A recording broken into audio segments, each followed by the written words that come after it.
agenda, maybe. Yep.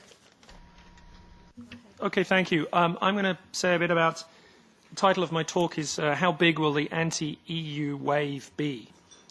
And I'm going to talk about four things. Firstly, generally, why anti-European parties do well in European elections. Secondly, I'll talk a bit about some possible outcomes in some of the key member states.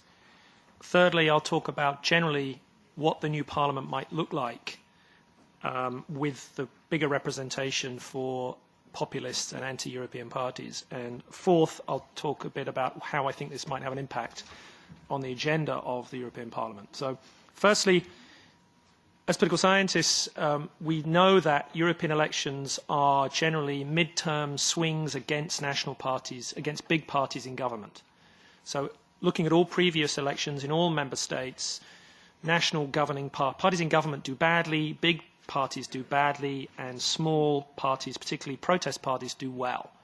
So we've seen in all previous European Parliament elections swings to the radical left, to the radical right, and to populist and anti-European parties. And in fact, we've seen significant representation of these parties at different points in the past. So if you think about all of the parties that you could think of as broadly Eurosceptic or anti-European, both on the left and the right, we've had 15% of the current European Parliament, current MEPs in the European Parliament are probably of that ilk. I think the swing would be even bigger this time. So you've got two effects. You've got both the general effect of a vote against national governing parties. So, for example, Alternative for Deutschland will probably do better than the 4% that it did in the general election because you're going to see a swing against the CDU and against the SPD in government to the smaller parties. So naturally you'll see their votes going up for the European election than the last national election. And that's a trend you'll see all across Europe. So that the general trend is going to help them. But in addition to that, you've got the added factor that Europe and protest towards Europe and protest particularly towards immigration and linking up the question of immigration to the question of Europe, which several parties on the right have successfully managed to do in several member states, I think you're going to see a boost in support. So if you look at the current opinion polls, national opinion polls in the member states, and a little plug, at 2 o'clock today we're launching a website, PollWatch 2014, where we're going to show all of the polls. So pollwatch2014.eu, you'll see rolling between now and the elections what the standing is of all of the parties in all of the member states. I can't tell you what the outcome will be, but I can tell you some of the things that are quite interesting. So Front National are leading in the polls in France. UKIP in the UK are first or second in the polls in the UK. The PVV Wilders is leading in the polls in the Netherlands. FPO in Austria are either first or second in Austria. The Danish People's Party are third in Denmark. The True Finns are second or third in Finland. Alternative for Deutschland is probably going to get seats, maybe 7 or 8 seats in Germany. Syriza on the left, radical left, is leading in the polls in Greece. Golden Dawn is third in the polls on the extreme right. Jobbik is third in the polls in Hungary. Cinque Stelle, five-star movement in Italy, is leading in the polls, is first or second in the polls, depending on which poll you look at. The Swedish Democrats, the radical right in Sweden, are probably going to win a seat in Sweden. ANO, a new populist anti-European party, is leading in the polls in the Czech Republic, and so on and so on and so on, right? In fact, my guess right now is that radical right populist parties are going to win about 100 seats in the European Parliament. If you add to that the anti-federalists in the ECR, so the British Conservatives are not radical right, but they're definitely anti-federalists, and the group that sits in the ECR are anti-deeper European integration. And then if you add in the radical left, who are also anti-federalists, you have a block of against the mainstream of Europe, or against what is the mainstream agenda of Europe, from the radical left to the radical right and the anti-federalists, of around 200 MEPs, 27% of the parliament. Plus, we're probably going to see 4 political forces to the right of the EPP. So we've got the ECR, the Conservatives, already to the right of the EPP. You've got the anti-European group, EFD, to the right of the EPP. There's probably going to be a new group. Le Pen and Wilders will probably have enough MEPs from enough member states to form a new group, somewhere between 35 and 40 seats. They need a minimum of 25 seats from at least 7 member states. The parties already committed to join the group are from 6 member states, and with those parties already, they've got well over the 25 threshold. So they just need to find one other party. So my guess is they'll have enough to form a group. And then in addition, you'll have the non-attached, most of which are from the really extreme right, Jobbik, Golden Dawn, and so on, and Ataka from Bulgaria, and some of the more extreme parties. So that's 4 groups, 4 political forces to the right of the EPP. And on the one hand, you might say that this is just going to force the 2 biggest parties to work together in the next parliament. They'll do a deal on the Commission President. There'll be a grand coalition on most legislation. The Socialists and the EPP will have a majority together, so they'll be able to govern. But I think it could change the agenda in certain ways. And I could think of 3 ways it can change the agenda. There are a lot of very close votes in the current Parliament on economic and monetary union issues. So the six-pack, for example. Looking back at those votes with a different-looking Parliament, they probably wouldn't have gone through. So you've got radical left and radical right opposed to deeper economic and monetary union, opposed to austerity from the left, opposed to austerity from the right, and opposed to Europe becoming deeper in a more federalist sense of economic and monetary union. That's the first. There may not be a clear majority in the Parliament in favour of what the governments are trying to do on economic and monetary union. Secondly, TTIP, EU-US free trade agreement. The radical left are opposed to TTIP, the radical right are opposed to TTIP, the populists are opposed to TTIP. We've already seen some very close votes in the European Parliament on free trade issues, for example, the EU-Korea free trade agreement. And we've seen the European Parliament, a majority throwing out ACTA. There's a sense of an anti-American sentiment among certain groups of MEPs. They threw out the ACTA agreement between the EU member states and the US. The politics of getting the TTIP through the next European Parliament could be quite difficult. The third area is the free movement of people. So Barroso last week said, or at the weekend said, it's off the agenda. There's going to be no discussion of any change to free movement of people. It's very easy for him to say that. But overwhelmingly on the left and the radical right, it's not about getting rid of free movement. It's about rolling back some of the elements of the free movement of people that have come as a result of secondary legislation or rulings by the Court of Justice. The treaties, we keep being reminded by UKIP, parties on the right, say free movement of labour. And UKIP and Wilders says, we don't have a problem with free movement of labour. If people are seeking jobs and they're getting jobs, we don't have a problem with that. And several member state governments, I think, have the potential to start to be sympathetic to the British Conservative position on this issue in fear of a growth in support for the radical right on these questions. Germany is unlikely to change, but I can see big pressure on the French government. I can see pressure on the Dutch government, the Danish government, and the Swedish government, several other governments in Europe to say, we're in favour of free movement of people, but we want to change the rules slightly so that you have to prove you're looking for a job. And I think that we might see that becoming a hot political issue with a new makeup of a new parliament and a significant growth in support for the anti-European left and right. Thanks. Thank you, Simon. Very instructive, I must say. Any question? I would like to open the floor to that before we ask Jose to come back, and then we have a more overarching discussion. Anyone? Okay, my question, I have several questions to you, I must say, because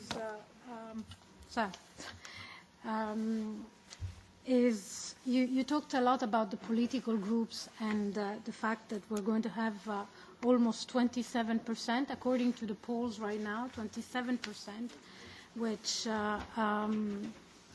do you have the feeling that the mainstream parties are actually realizing this scenario? And do you think during the campaign they will actually campaign much strongly in favor of Europe? because we have the feeling that they are taking a sort of a step back and they are sort of defensive rather than offensive. So leaving the floor basically to Eurosceptic, would that be possible that all of a sudden maybe even heads of government and heads of states would actually start campaigning themselves for or against Europe? I don't think so, because the dynamic we've seen in previous European elections is the main parties in government know they're going to do badly in these elections. They don't particularly care about the outcome of these elections. They care about the outcome of the next national government, next national parliament election. That's what they care about most. They know they're going to do badly in the European election, so they prefer to pretend it's not happening. And then if there's a low turnout, they can say, oh, it was a low turnout. Who cares? The elections are irrelevant. You know, if you're the French socialists in France and the Front National are going to come top of the polls and the French socialists are going to do very badly, I mean, what does Hollande say? He's hoping that it's a very low turnout and he can say, oh, it's just a protest vote, it's a low turnout. He's not going to come out and campaign very strongly knowing he's going to lose, and then he looks a fool. He campaigned very strongly and he lost. Right? So it's the same in the UK, it's the same in Spain, it's the same in Italy, it's the same in the Netherlands, it's the same in a lot of member states where governments know they're going to get beaten in these elections. And that's always been the case in the past, and I don't see why this would be any different this time. So, you know, we might like the idea that in response to the fear that there's going to be a growth for the radical right, particularly the populist right across Europe, the mainstream parties will come out and campaign very pro-European way, but I just don't see it. And knowing their own self-interest of these leaders, I think the opposite could happen. They could just try and hope that these elections aren't going on. I see several hands. Yeah, go ahead. In the back first, and then you. Yeah, you talked about... Can you maybe introduce yourself? Okay, sure. I'm Jürgen Wittfeldt from the Swedish radio. Hey. Hey. You talked about a possible change in opinion in several countries concerning the free movement. Could you be a little bit more specific on what kind of ideas these countries or parties would have specifically? How would you change the rules around free movement? Okay, one of the big issues, I'm very conscious of the fact that I don't want to sound that this is a particularly British debate, but what was interesting to me is when the issue in the UK was raised of saying that people can come to seek work, but there is a delay for 3 months before they can receive social benefits. What was interesting was how 6 other member states, it was reported in the UK, 6 other member state governments were sympathetic to this policy. So the European Court of Justice is now looking at this, but it's clear that already some other governments are sympathetic to this. And under pressure from growing populist sentiment who are mobilizing, who are successfully managing to link up an anti-European sentiment with an anti-immigrant sentiment. I mean, it's not really been the case in the past that the radical right parties have been able to do this. In this election, they are able to do this. This is partly economic downturn, competition for jobs, that they're able to do this. And the Wilders, Front National, UKIP, several other parties are linking these things together. And I think that that's a kind of concrete issue which I think that they might try and touch on right now.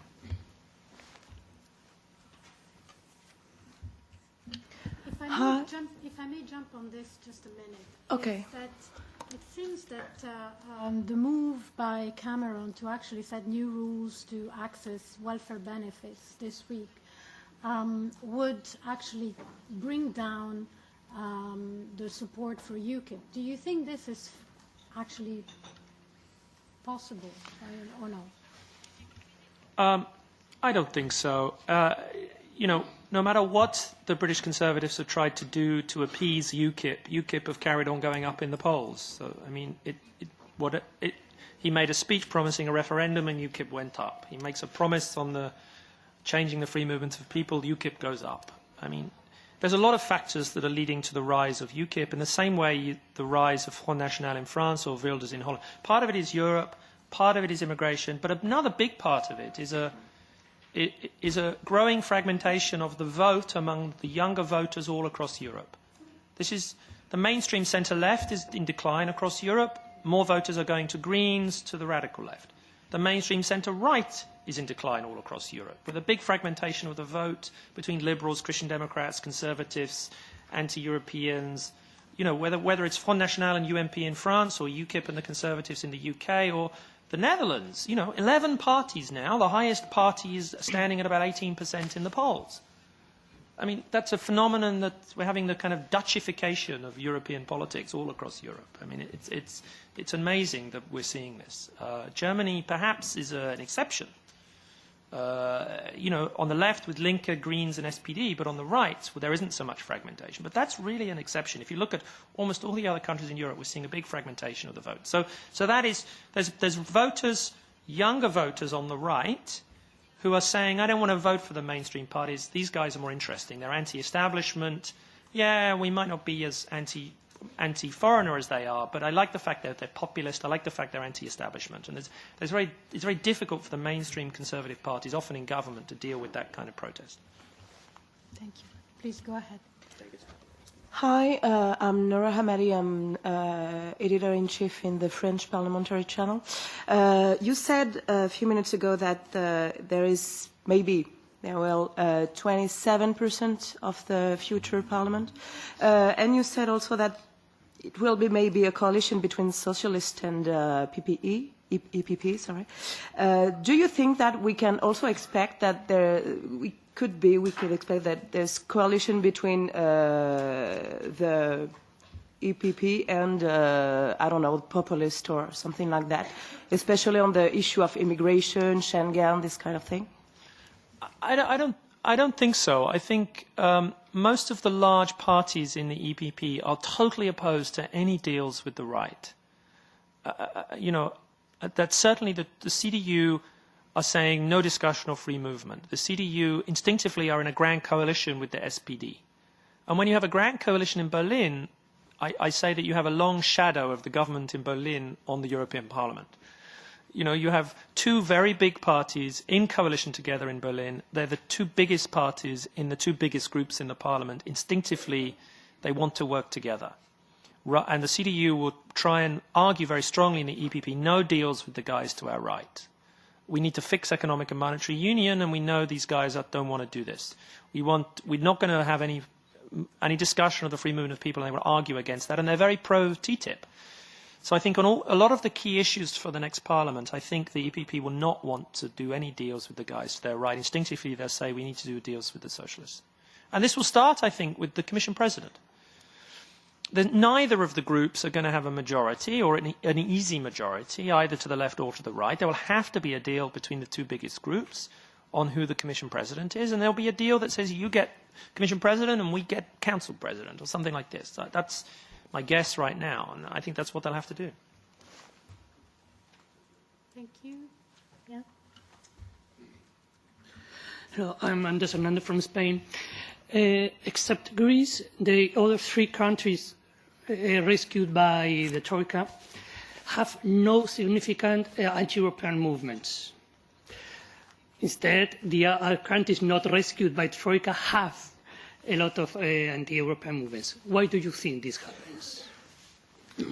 I think there's the economic downturn in Greece has been so much more dramatic than it has in the other countries. When you look at the decline in GDP in Greece, it's really historic. The collapse in the Greek economy is greater than it was in the 1930s. That's not the case for Portugal. It's not the case for Ireland. It's not the case for Italy. That's also been facing problems. And I think that has really led to a collapse, particularly in PASOK, a growth in support for the radical right and a growth in support for the radical left, the huge collapse in the economy. So that's the main reason. The anti-European sentiment is a product of that economic collapse. And it's interesting how you're getting the anti-European sentiment on the right and the left in Greece, and you're getting it in a lot of the net contributor member states from the other side, saying, like Alternative for Deutschland in Germany, we don't want to bail out the Greeks. Wilders in Holland, we don't want to bail out the Greeks. The Front National in France saying, we don't want free movement of people. So it's interesting how the core of the original 6 or original 12 member states are seeing a rise in anti-European support, which we've not really seen to this extent before.